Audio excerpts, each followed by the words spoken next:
Hey, and good morning, everybody. Morning, Meg, Mary, and Matt. Thanks for joining me this morning on our Valiant live stream.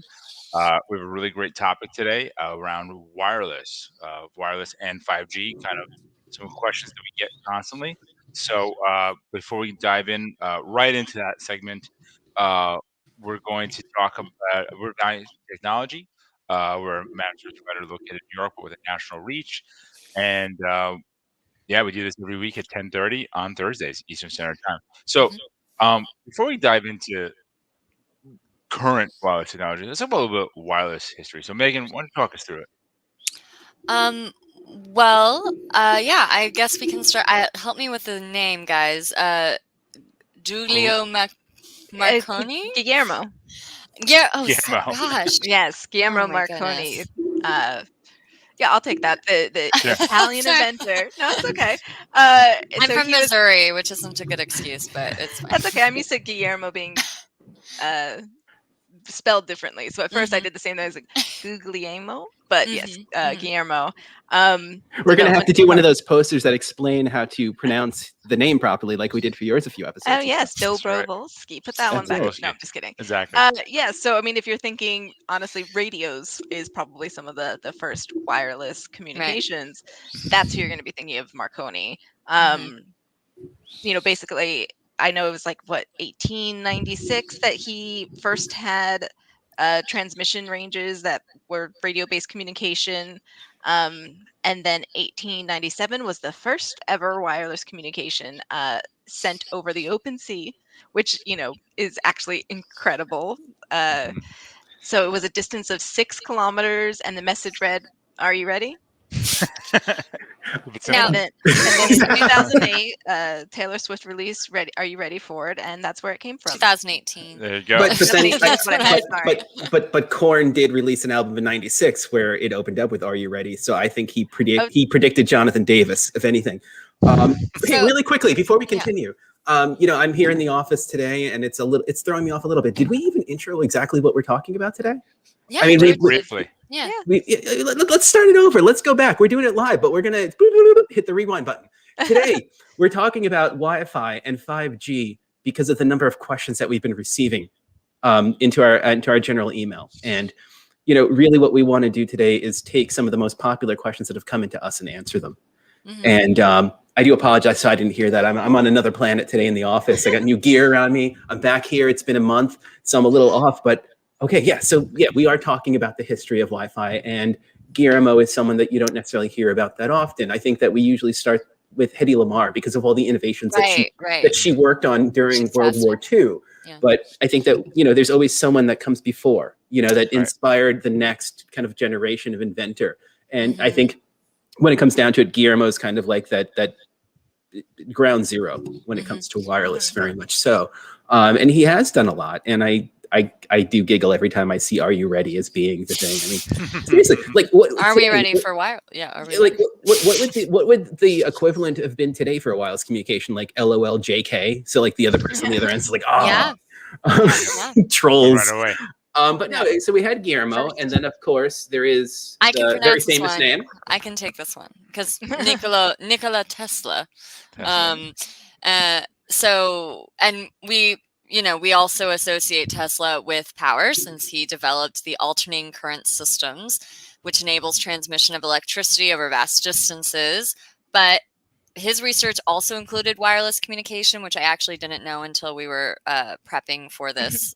He always seems to have his hand in something, which is why Yes. I guess in those movies he's always like sort of a figure of like actually like Yeah. he is Reverence, contact mad. Yeah. And so he actually described or predicted the modern day smartphone, I believe, at one point. He made a lot of predictions over the years, Right. and there was one interview that he was in that he literally was like, well, this is going to be X, Y, and Z. And there was also another thing that he said, and we didn't really talk about it here, but he had this really interesting statement about women in the workplace over the years. No, it was like, everyone's got to be in the workplace together. Everyone's got to do the same thing. Right. We're all humans. And I I kind of always dug that about him. You know, electricity is what everything is based on. I mean, we're based on it in a way, right? If we don't have electrical impulses, we wouldn't be alive right now. And I think that in his genius and a little bit of the insanity that he had, I mean, he hung out with a pigeon, right? So a little nuts. Yeah, in the New York hotel. You know, he was like, did he hang out with like the good feathers from Animaniacs? I don't know about that, Matt. But I guess what I'm getting down to is that he was a true futurist, and I think that he was someone who was very much about equality in general. And I think a lot of what he did was what his scientific innovations were about bringing about equity to people and making certain things available to everyone. So I think that's something really, really important to mention. And yeah, he actually did quote saying like, you know, things are going to become simple over time and a man will be able to carry one in his vest pocket. I'm pretty sure he was talking about a telephone. So, you know, boom, Razor, Motorola Razor. Like he television, telephony, all that stuff, communication. Right. That's incredible. Yeah, it's really incredible. And also, let's not forget, because of him, we've got all the great effects in like the Frankenstein movies. That's right. Yeah. That's the coil. That's the coil. Oh, he's done a lot. Yeah. I feel like I'm learning on air right now. Well, and actually, so the next person, Helen Lamarr. George, if you could tell us about her, because I didn't know about her till I came to Valiant. She was a pretty famous actress who kind of left Europe due to like the rise of Nazism. So she came here, but she's also kind of a mathematical inventor genius in her own right. She's definitely known as the mother of Wi-Fi because of the technology and the innovation she did to radio frequency frequency hopping. Originally, her goal was to find a way to jam torpedoes, radio torpedoes, any kind of radio-controlled devices, but it didn't really work that way. But a lot of times, like all basic research, it has so much more impact down the road because someone goes, you know, I had no idea this was going to do this thing. So it became really important looking for submarines in the 50s. It became part of a radio waves looking for different frequencies. So really important. And her partner was named George Amthale was her research partner. So that was you know, and this was someone that was known as a famous actress. So and that's pretty amazing, I think. It is, and I think one of the to get done. one of the easiest ways to kind of talk about some of the work that she's done, because everyone will talk about like spectrum hopping and this and that with like torpedoes and stuff. Think about the wireless phones in your house. Well, maybe we don't have them as much, but remember you have to like switch from like channel 8 to channel 11 to get better reception. Right. That's it right there. That's it. 2.4. Yeah, we're working on that 2.4 gigahertz bandwidth. That and hopping across it. Different channels within that spectrum. So very cool. Yeah, for sure. Yeah, and I mean that's a lot of people, inventors who honestly need a lot more recognition. So we're starting there. But when we're talking about people intentionally just wanting to make better communication without having to run wires, you know, we talk about one of the early ones, Aloha Net, and their wireless packet data was, you know, obviously was revolutionary. So this was in the late 60s, early 70s, and they wanted to be able to communicate across islands, you know, running a wire underwater, not really, you know, a lot of maintenance, a lot of work. It's still done today, but yeah. It is still done today, but it's a lot. So if you can find a simple way to just set up communication points and send, you know, packets of data, and that's what they were doing. And they set that up. They did a public demonstration in 1971. And it's really cool. It's a base part of our networking, telephony, and television communication. Can I be honest? Packet switching networks. PSTNs, and you know, there's a lot of standards and a lot of even things that we use today on modern Ethernet networks were kind of offshoots of the research done by these researchers back, you know, 40, 50 years ago, and you know, now it's coming to fruition as from a practical deployment perspective, which is pretty amazing. You know the scene in Lord of the Rings, and I think Return of the King, they light the fires along. That is truly what I meant. I was like island hopping, so I'm sorry that's not. No, that's one of the perfect analogies, because it gets used a lot. In fact, I think I used it in a meeting with George on Monday. We were talking about getting something. I was like, it's like when they start lighting the fires, and no, it is. And the thing about it is, it's super accurate because everything here is point of sight. Right. You know, these early systems need to. Yeah, thank you. Line of sight. So it's the same idea. The Tower A goes on fire. Tower B needs to be able to see it from a straight line. And that's exactly what we're talking about with Aloha Net. And I'm going to just give George an opportunity to talk about UHF because I know he's been waiting for that. UHF uses UHF, and it also is one of the greatest Weird Al Yankovic movies. I don't know if you guys remember being kids, turning the channel to the UHF channels, and they're the Bizarro like 56. So I think that's how you'd get to like the some of the public stuff, not PBS, but there was like the other one on Long Island that was like channel 21 or something like that. Yeah, I think you needed to use the UHF band for that. UHF band, yeah, the special. And you had the weird antenna. Yeah, it was like Weird a antenna. circular antenna. That's right. Yeah, That's ultra high frequency. Ultra high frequency. I remember putting on my platform shoes, warming up a Pop-Tart in the convection oven, and sitting down and watching a little bit of the Electric Company. Probably using 8-track somewhere in there, Matt. Someplace. Excellent. Yeah, I mean, Aloha Net was a really big deal. I think that was the first proof of concept when it comes down to it, at a grand scale of what the technology had in store for us and what we get to use today. And I think it was the last step before standards really had to come into play. You can't have successful implementation of technology without standards. It doesn't work. And leave it to retail to be the reason something becomes a standard. NCR. I think we all, I don't know, tech or not, we've all been to a place with an NCR cash register. I think we've all seen the logo someplace. And, a lot of what was used or what got pushed next was the usage of these wireless technologies for point of sale systems. Right. And when you think about it, when you go to like a place, even 20 years ago, you'd have these almost like standalone cash registers that didn't have cables and everything coming out. They were working over a wireless network that was just within the scope of that store's location. Right. And that's a pretty cool thing to think about how long ago. And you really kind of sit here and go, man, these things have been around for a long time, and it's you don't really realize it. Well, they're iterative improvements of the technology, the concept. There, and now think about when you go to a store retailer now, and the checkout is a associate with iPad or a device, and it's great. It's so convenient. So those iPads. Go ahead. Sorry. Oh, I was just gonna say that you said that seems like so long ago, but I think some of this stuff seems so recent.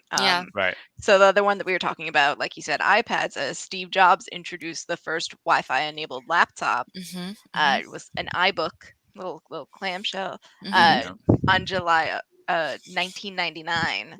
So I know for some people that's forever ago, but for me that's like, God, I was, I bought my first laptop only a few years after that, and it was completely, standard at that point. Correct.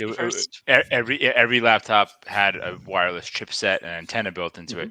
But when that was introduced, that was like pretty revolutionary, because before that we had to use kind of these add-on wireless sets, PCMCA cards, or some other format. So it was pretty powerful. It honestly should have been a mic drop moment. But I don't think anyone knew exactly how much it would take over at that time. I think it was a great thing to have. It's amazing. But, the infrastructure didn't exist. It wasn't like you could go down to Starbucks in 1999 and just get onto your emails.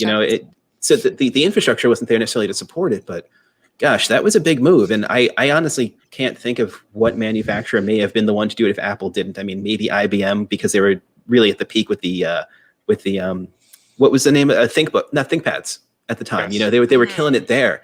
There weren't a whole lot of other really big brands. I think there was like Winbook, Hewlett Packard, a couple of others, but I really would. I'm curious to know which manufacturer would have come out with it had Apple not done it in 1999. Yeah. So I just. Oh, sorry. So no, if you work at one of those companies, write in and let us know that you were working on it and Steve Jobs beat you to the punch. Right. We'll give you the recognition you need. We will. Someone at Hewlett Packard calls up and they're like, yeah, we used to call it Wi-Fi, and then he made fun of us and I got fired. So now it's Wi-Fi and it's Apple, so whatever. Yeah, whatever. Yeah. Exactly. And we were just talking, and I had to study this a bit when I got my cert, but we were talking about IEEE or IEEE. I don't know if that's the correct one. And the 802.11 standard working group, and we get questions about what that means. I know that was like a big curb for me when I was learning a lot more about IT to get my certification. So, George, do you mind kind of debriefing us on that? Yeah, a little bit. Yeah, I mean, briefly, IEEE is a standards body. And the idea here is that if everyone has proprietary technology, you kind of have the Betamax problem where people can't interoperate between different systems. We really, the idea here is that if you don't have a published standard that everyone can follow, you just have chaos. And so basically the 802.11 standard was established in 1997, which seems about 100 years ago, but it wasn't. It was only like 20 something. But there's been about 20 revisions to the standard, and the latest is 802.11ax, which is a general release of it. But there's some new standards coming out called 802.11.be. And the idea here is that there's kind of like these serious improvements of radio technology, throughput, antennas, and security, security built into it. And so, from a marketing perspective and for recognition of what the product is, the 802.11x is actually kind of marketed around Wi-Fi 6. So you'll see on different phones or laptops or wireless access points, Wi-Fi 6 as the new marketable standard, because Correct. having 802.11 dot whatever can be a real problem. I mean, look, I'll say it right now. I was having a conversation with someone about wireless. It was a Valiant customer that I know really well, and I can joke around a little bit. I was like, yeah, we're just going to get you that 802.11 KFC. And didn't even bat an eye, because the random letters at the I mean, you start talking numbers with decimal points in it, people just gloss over. I work in IT, and if someone starts talking about IPs, I'm like, okay. Exactly. Your brain your brain goes in another place. I mean, let the DNS if you say Wi-Fi 6, I'm like, oh, great, that's better than Oh, Wi-Fi 5, right? Exactly. It's better than 5. When's 7 coming out? Is the question you ask next. You know, that sort of thing. So I mean, it is, but that's a bit ahead of what we're talking about today. and I think it's it is a really very large change in the environments with the way that functionally it has a big thing about power utilization and the way the antennas beam form to the end device to provide the throughput. But it has about 40% more speed than the older Wi-Fi 5, whatever you want to call that is. And and the big thing is it saves a lot of power. Was it uses this thing called target wake time that allows the system not to have to be fully energized at all times. It can cycle down and cycle up as demand comes up and down. And the interesting thing about this is that it's been around for over 2 years now. I mean, Marianne did a webinar with the folks at Meraki on this 2 years ago when the standard was just beginning to come out. So I think that shows that, it's something we use every day. And because of that, it doesn't necessarily progress as quickly as maybe people would like, because it has to be done right. These standards have to be established, tested, rigorously, like just beaten up to see if they're going to fail or not before they can become something that eventually becomes a product that makes it into the workplace. Also, there's a life cycle problem. It was like, when does a business make a decision to do the upgrade versus keeping the infrastructure in place? And what's interesting is now we're probably on our 3rd generation of Wi-Fi access points we've deployed, maybe the 4th. And this one actually is a really big increase or improvement compared to some of the previous. And we see it when we put these in, especially the way we map the environment, because it uses 5 gigahertz, and there's different interferences around material. I was gonna say one of the most important things is the connections, because more and more devices are becoming wireless. More and more people are just standardizing on laptops. And let's be honest, how many people plug the Ethernet cord into their laptop, even if they are at their desk?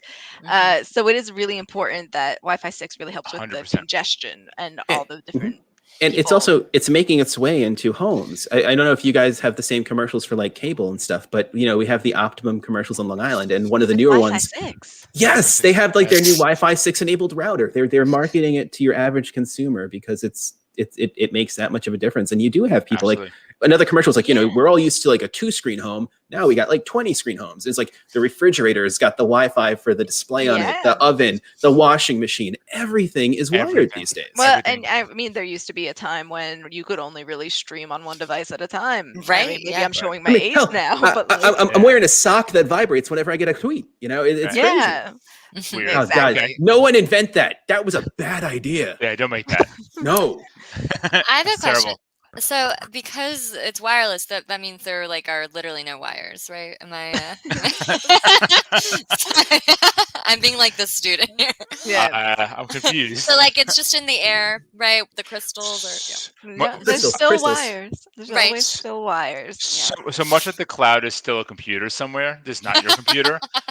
There's still wires for wireless. It's just that Yeah. the wires are kind of hidden behind the access points and in the network closet, as opposed to being this spaghetti mess on someone's The desk. wires simply Right. don't exend to you. They're there. They Yeah. just don't Yes. extend to your person. I The don't last have mile. Thank you, wires, but guys. their wires are still connecting. Correct. Yes. The wires just happen I to be mean- at the cell tower. I would say, well, also, and you'll never get rid of the wires for power. So, I mean, not never. Not- We'll talk about Tesla again, but in current things that are coming down, wires for power is still a thing. I mean, There's experiments that you'll see, but they have to be in like perfect conditions. I think there are certain Right. limits on like temperature and probably humidity and everything else for the Right. sake of transmission and Sure. distance. And Well, it's cool to see a cell phone. theoretically, I'm sorry, I Yeah. shouldn't have said never, but Yeah, but theoretically. again, who's going to have a power transmitter 6 feet away from them all the time? You know, so yeah, of course it's all theory. And even then, do you want to get fried? No. yeah. No. Thank you. I'm good. I'm Yeah, good. we're Although, good. although it wouldn't be a bad idea to have something that could warm a hot pocket and charge a cell phone at the same time. That would be convenient, You just but keep I'm not inventing sure. things today. This is I I'm know, all man. over the place. yeah. Kind of like a Rube Warm a Goldberg. hot pocket's gonna like cook your liver too, though. So. Exactly. I'll put a Thanks. Faraday cage around my whole body. High fashion. Yeah. Oh, maybe. Right. Yeah. So it's just sum it up, like it's just Yeah. transferring data without using the wire, but there is, eventually it's going to go through a wire. It's going to, even my house is completely Wi-Fi equipped, but there's wires out there that are Correct. that are moving some of the signals. So I think that's a good segue to our next segment. oh yeah. That you are very excited. I'm very about, excited. Rich. I'm very Yeah. excited. No, I'm happy we get to share this with our audience because I do. This is such a vector of interest for you. It is. But yeah, tell us about 5G, George. So, What is so 5G? 5G, there's a lot of miscommunication about 5G. You read a lot of things in the news that kind of don't make a lot of sense. Mhm. When you boil it down, it's just the next generation of cellular and or public access networking. So 4G, 3G, and someone who's been using a cell phone for a long time. It's really exciting because it combines a couple of different things. The speeds are theoretically very high. You're looking at 2,500 megabits per second down Wow. and 1,250 megabits up. In the real world, you're not going to get that. There's been some test cases where this researchers got the speeds, but the average person on like a phone walking is 80 to 100 megabits per second, which is, if you think back to our previous conversation about Wi-Fi, we were seeing those Wi-Fi speeds less than like 3 to 5 years ago in Yeah. a corporate environment. So now it's pretty significant that now you're out in the wild. Can we just throw in that like in the early 2000s, the fact that you'd get 11 megabits per second was like mind blowing. Good. Magic. It was Yeah. magic. Like this Well, animated GIF is going to be on my machine in like the next 5 seconds, and I can't believe it. GIF, GIF, GIF. GIF, not GIF. GIF. All right, settle down. So it's a massive improvement. The other place where we think has a lot of, obviously there's tons of uses for it, be it for mobility, for for autonomous vehicles, particularly IoT. Imagine Warehousing is a big one. RFIDs. And really But quick, same- IoT is Internet of Things. Internet of Things. Yeah. Yes. No, All it's your okay. smart devices. And Yes. Smart devices Thank and they don't need to be on inside a perimeter of Wi-Fi access, so it can be out in the wild and out on the air, ether, if you want to call it that. But the other big use of it is bringing broadband access to people that wouldn't normally have it, because you can get up to 300 to a gig on what's called a fixed wireless access point. That would be like an antenna outside your home that would pipe it back into the house. And that's for people who live in like either rural sections or an area that maybe their provider is not laying in new fiber or new cabling, that can have a huge impact for them. Yes. So, Yeah. George, and it really can just quickly, make it easier. Right. I was George, just is saying this- to get that stuff Sure. built, infrastructure Absolutely. built. Yes. so is this considered to be separate from like satellite-based internet? Very much so. Satellite Okay. satellite is really focused on, obviously, a constellation of satellites in low Earth orbit, which means they're kind of below a certain. lower the. I'm not sure the They're exact they're in a low mileage, fixed orbit of some low sort. fixed orbit, kind of spinning around, and Mhm. the one that's getting a lot of traction right now is Starlink, which is Elon Musk. Yeah, Um, my uncle. Shout out to Jose Hassan. My uncle Jose he's had one for a while and he's been very right. happy with it. But I remember as a kid, maybe early 20s, whatever it was, people saying like, you know, you got too many pine trees around your house. They resonate at the same frequency as your signal, so it's going to be a brick wall. Just stay with Cablevision or whatever it was at the time. That was the old HughesNet satellite, Okay, which was a Mhm. much slower and Hughes. I'm sorry, I don't mean to interrupt. I'm all over the place today. We were talking about Hayes earlier as Right. being one of the people behind Wi-Fi, and I was trying to figure out what the other brand modem was. It was Hughes. Hughes. Hayes and Hughes. I just Hughes. had to get that out there. There you Okay. go. Mhm. So, and some of the right, exactly. I mean, and I think the beyond this is speed. Most importantly for 5G is the massive increase in speed of what's called latency. So people, speed and latency or bandwidth and latency are two kind of concepts that we talked about in other episodes. But the thing about latency is the time it takes for the packet or the piece of information to get to and from the device you're trying to go to. Speed is the kind of combination of it, and bandwidth is how much data can be passed through. So not only does it have a lot more bandwidth, but it has much faster latency. So that's how it's going to be used for some of its purposes that people are envisioning for it, which is augmented reality. And most important, I think, really exciting. Just someone who drives a lot, was the automated driving of cars, trucks, and vehicles, Oh, because Yeah. now they can communicate in real time to one another on this Yeah. 5G bandwidth. So oh, that's crazy. but Yeah, I didn't know that. if you combine it with use of like cameras, radar, and lidar, which is like laser-based radar, Mhm. with that 5G, you can build a full picture of what the vehicles are in their time and space, and we could theoretically eliminate uh, car accident or deaths by a significant factor. I mean, it's the number one Yeah. cause of death of Yeah. children and young adults. So it's pretty powerful stuff. I mean, Yeah. you don't think of that from that perspective. Also, it's great for first responders, much Mhm. faster Yes. bandwidth. So it had Actually, really quickly, that's yeah. how it started. I mean, AT&T Correct. had like their first responder network, and that's really the first use of 5G in a wide scale in the United States, right? I was correct. It was deployed there first, so that they could. Yeah. It was part of a test, but the thing is in urban areas, and but unfortunately, but there's a massive investment required because the radios or the towers that are used are completely different than the ones that are using 4G.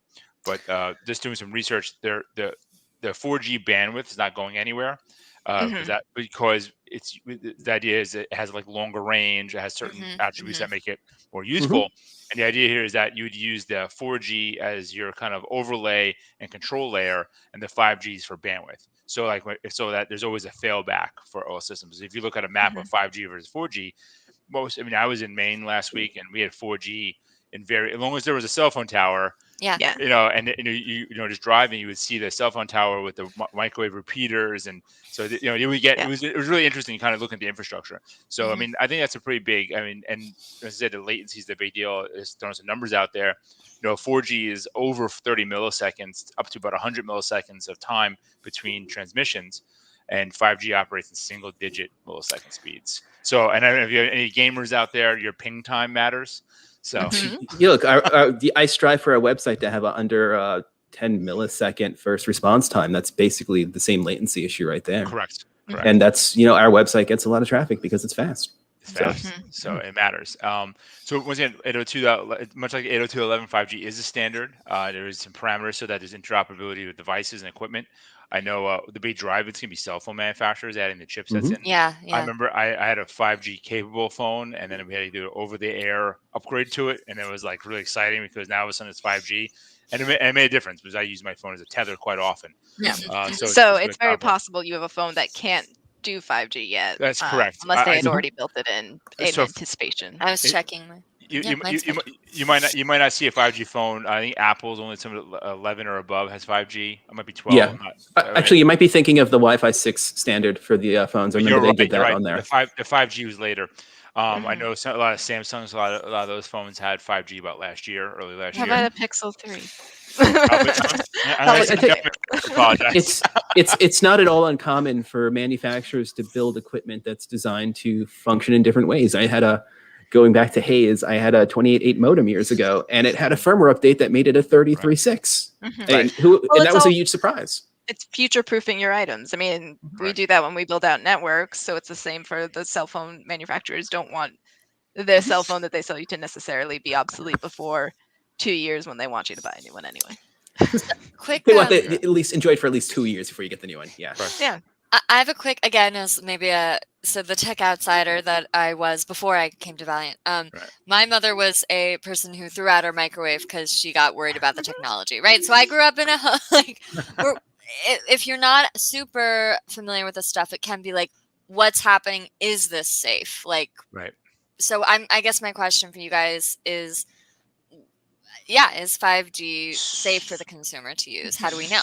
Yeah. So before we get into that, the physical safety, it definitely has more security built into it. Right. Apparently, it's a newer standard. I would say it's iterative. But you have more speed, has more potential because we rely on it more. It's part of our infrastructure. So once again, you got to follow best practices of cyber hygiene, and plan for 5G in your environment. I would say if you're looking for it it's a great backup for your terrestrial connection or landline. But make sure it's installed correctly. It doesn't have leaking. There's a lot of ways you have to do it properly.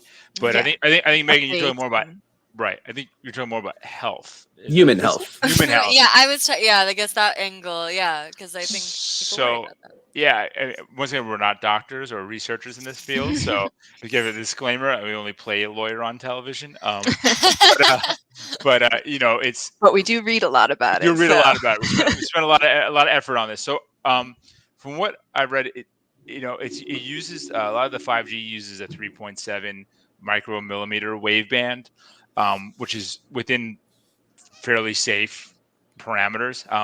I probably wouldn't want to stand in front of a cell tower like transmitting, but you wouldn't want to stand in front of a microwave without the shield on it either. That's a fairly unhealthy thing to do because they're all built with shields. Because they're built with shields. We were talking about earlier. That's the Faraday cage inside. That's the pierced metal piece that's in the door and around the inside of the machine that stops the microwaves from escaping. Actually, interesting enough, I don't know if you guys know. Do you know what a microwave was called before? It was called a microwave. No. It's called a radar range because it uses the same technology as a radar to like heat up. So if you stood in front of a radar array of like a ship or something like that, if you're driven down Jersey Turnpike, there's like a mock ship there that has radar arrays used for testing. So you don't stand in front of that. It's a really bad idea. Yeah. Or like if you're going to stand in front of it, have some popcorn kernels in your pocket. No, don't. Yeah. No. We are not. Don't do that. So, but there's some numbers here. 5G signals use 17,000 times less energetic than a ray of light. So if you think about stored energy, there's not a lot of stored energy in it. We are definitely being bombarded with, but we've always been bombarded with radio waves, just naturally occurring. Quartz gives all radio, exactly. They resonated at a frequency. And I think it's important to say that studies strongly point to them not being able to cause cancer, because I know that's one of the things people associate with waves and stuff like that. Waves. But there are plenty of studies that are looking into it and making sure. And there are plenty of studies, but I also think there's a little bit of common sense that comes with this. If you're using a device that you're worried about, don't keep it in your shirt pocket. There's things like that. I think that was when I got my first cell phone and I was younger, and my mother would always be like, don't keep it on your person. Put it in a bag, put it over here, put it over there. It's like, you know what? I really don't need to have it here all the time anyway. It's kind of silly. So if you're Women concerned, don't get pockets, so I'm kidding. I love That's great. It's harder to find. It is much. It's a magic if you don't give it. But I think a lot of the exposure for like electromagnetics radiation would probably come from being like high tension power lines. I'd be more concerned about, I would never camp out underneath a high energy power line. Sure, yeah. Because I don't know, I was saying we were talking about prep here. If you ever see those photos online of people holding fluorescent tubes underneath it and they're energized and glowing from the energy in the air, that's probably not good for you. But a very low power Bluetooth transmitter on your watch and Wi-Fi in your house is not going to really cause too much. And and it's not like as Matt said, the older cell phones did use analog radios. Those had a lot more energy in them. Mhm. That's why the battery life was so short, because there was this pumping out tons of radio waves at those frequencies. And also the certain frequencies get attenuated by different materials. I mean, I think some of these things can be stopped by like a shirt. Yeah, I mean, Yeah. like going back to wireless, that was a major issue with certain specs, but also a benefit, because if I remembered correctly, 802.11 G performed really well because it would bounce off of concrete walls, right? It was operating in a 2.4 gigahertz range, and that had a longer wavelength, so you pack less information in each wave, but it penetrates through different materials better. Oh, that's so interesting. Yeah. That's But why everything we're talking about, we're also talking about exposure time and strength of Correct. things. And like you said, like materials can block it. Just think about if you go out in the sun and you forget to wear a sunblock, certainly you're not getting zero, sun through your shirt, but you're still going to be all white here and dark right here, So you get the farmer's tan. exactly. So like Yeah. your shirt is be able to block harmful rays from the sun. Correct. So there are going to be certain things like that. Yeah. There's a lot of folks I know do outdoor stuff. They wear long sleeves and long pants no matter how hot it is, because the sun exposure is worse than the actual heat. I mean, you guys realize I wear a hat like all the time, right? Correct. For that purpose. For that purpose. Yeah. Yeah.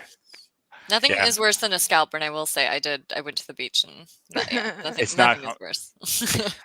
Right into your worst burns. No. Ask us about. I'm gonna say underside of your legs from boating. That's the one under the knees. That one's really painful. Yeah. Because you just don't expect it. Yeah. But I mean, I think 5G is going to be an amazing transformative technology. There's a lot of unfortunately, I think it gets wrapped up in a lot of things that people don't want to see, like customized advertising and this sort of thing. Yeah. But if you look at it from this higher level thought process, that it's really could be a change for how we operate from vehicles. It's an incredibly useful mechanism that we have to treat responsibly, and we have to make sure that its usage doesn't pose a risk to our security and or privacy. Correct. That's what it comes down to. What I also think, though, having 5G and this technology available is, we were talking before the show about Nikola Tesla wanting this stuff to make, the world a more equal place for people, and having these technologies available. And 5G can help with that, because you don't need to have a place where they can bury fiber to get the same access to internet and information and, jobs and stuff like that. And we saw it with the education this year, with everyone having to kids having access to remote learning. I mean, that was the first thing I thought of, access in those homes. So I mean, I know that will be a big infrastructure overhaul, but I think again, but it's iterative. It's iterative. Is where That's we the innovate. thing. Slow iterative improvements. It's not like you wipe, like with the slash and burn and they come in with all new gear. It's a slow process. It's and I think that if it's not a slow process, that's when you have to be suspicious. Yeah. That's like what was that? What was the movie with Samuel L. Jackson when he was like the mogul that gave everyone? No, it was newer. It was a spy movie, and he gave everyone like a chip for free internet access on their phones. It was like to unite the world and everything, but it turned out to be like this whole kind of like take over the world thing. Come on, no one. Kingsman. Yes, well, right. And everyone go watch Kingsman. Yes. Yes, but really, I'm sorry, guys. We are at 10 minutes past because this is such an interesting topic, and I think we can talk about it a lot.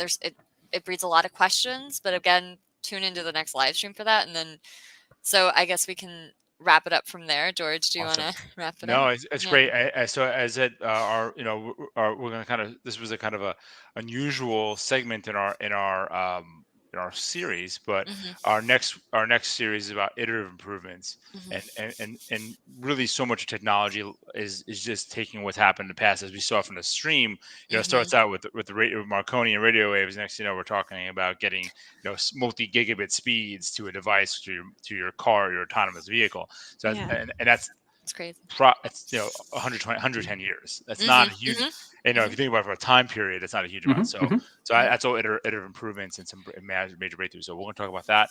And once again, we're here every week. This is a really great thing we do, I think, for ourselves and for our customers and people who want to check us out. And if you have questions, please fire it off to us, and really look forward to doing these. All right. Yeah. Awesome, Megan. Thank you so much for hosting. Marianne, course. Matt, awesome. Thank you so much. All right. Have a great week. Have a good day, everyone. Bye, everyone.